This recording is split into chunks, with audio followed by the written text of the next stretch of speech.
Привет! Это Наташа. Hi, welcome to my channel. My name is Natasha and I'm here to help you to learn the Russian language and to know more about Russian culture and mentality. Давайте начнем.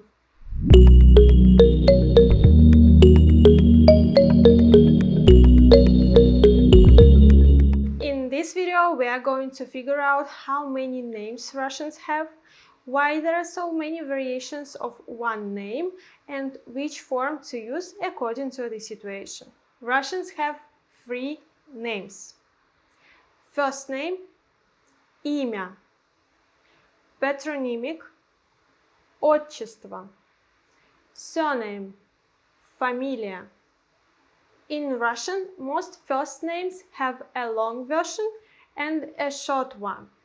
The long version is usually the one which is written in our passports and other official documents, whereas the short version is for friends and for family.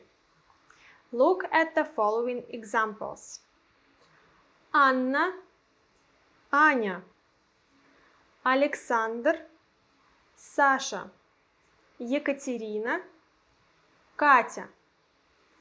From these examples, you can see that the short version is actually shorter than the full one.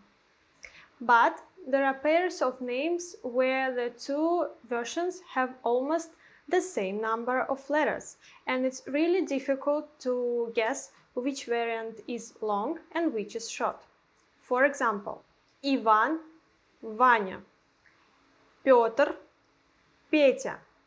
There is no rule how to form a short version, but the most frequent way is to change the ending to sha, like in Maria, Masha, Natalia, Natasha, Pavel, Pasha, or the ending ya, which can appear like in Петр, Петя, Надежда, Надя, Анастасия, Настя. Some names have even 2 short forms.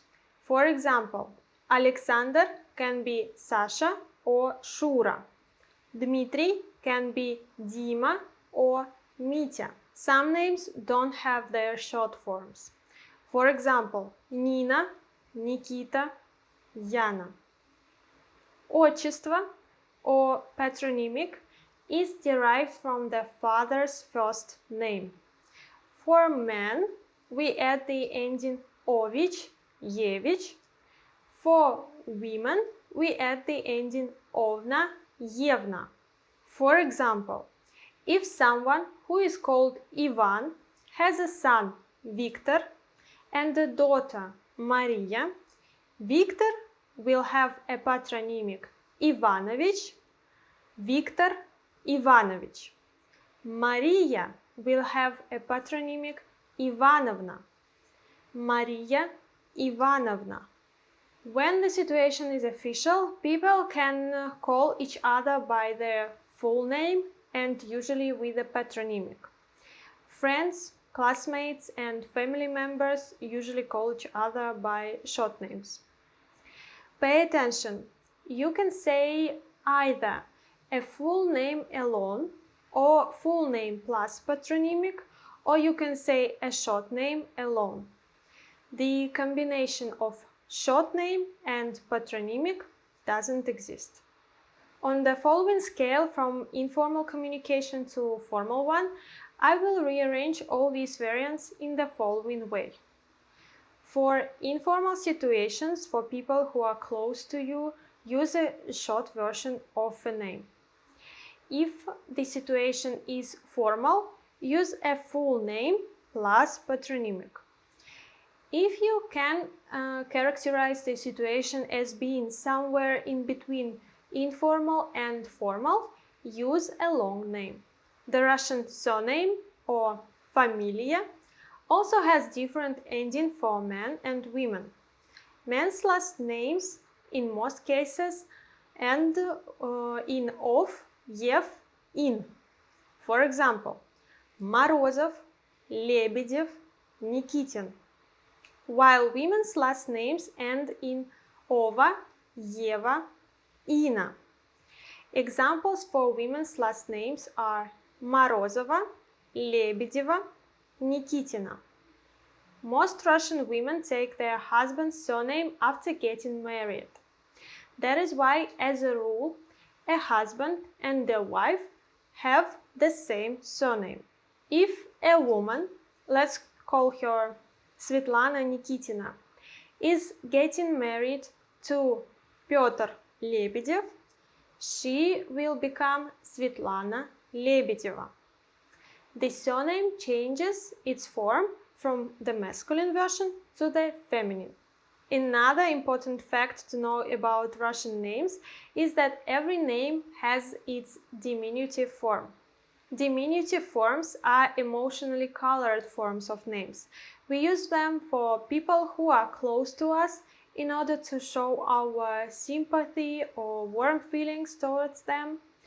Of course, these names can be used in extremely informal communication.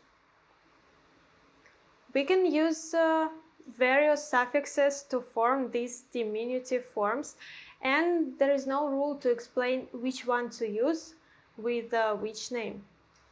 Typically, diminutives are formed from the short version of the name, and we can use a variety of different suffixes.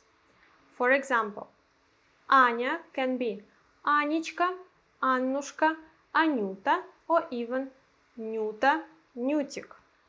Svetlana can be Svetochka, Svetik, Svetuля, Svetunya. Alexander can be Sashenka, Sashechka, Sashuля. There is also the so-called stylistically lowered diminutive or colloquial diminutive, which are formed with the suffix ka. Anya, Anька, Sveta, Svetka, Sasha, Sashka. Please be careful using this form. Colloquial diminutives are usually used by friends to show their closeness to each other and the fact that people know each other for a long time. In other situations, it will sound rude and dismissive. Just as the fashion for clothes changed, the same does fashion for names. According to a recent survey, the most popular names for girls last year in Russia were Sofia, Anna, Maria, Alisa.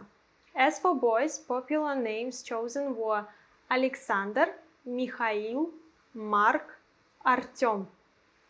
For some years, there is a strong tendency to name children by old Russian names like Гордей, Serafim, Luka, Savva, Yesenia, Zlata. There is another category of names which occurred in Soviet times.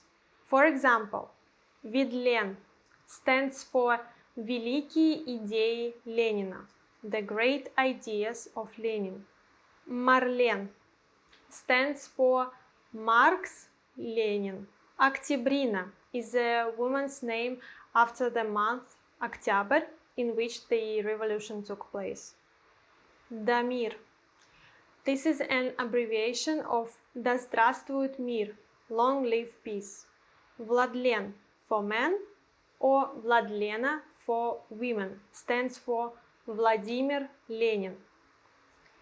Gertruda is a woman name, stands for Героиня труда, a hero of labor. Most of the names created at that time didn't take root in the language and culture, although you can still meet the name Vladlen, Vladlena or Damir. Another questionable moment is what are the Russian equivalents for English sir or madam? We don't have these words in Russian, and this is really inconvenient. Earlier, before the October Revolution in the Russian Empire, men and women were called Сударь, Сударыня. The Bolsheviks got rid of everything which reminded them about bourgeoisie and substituted Сударь, Сударыня with гражданин, гражданка or товарищ. Гражданин for man, гражданка for women, and товарищ both for men and women.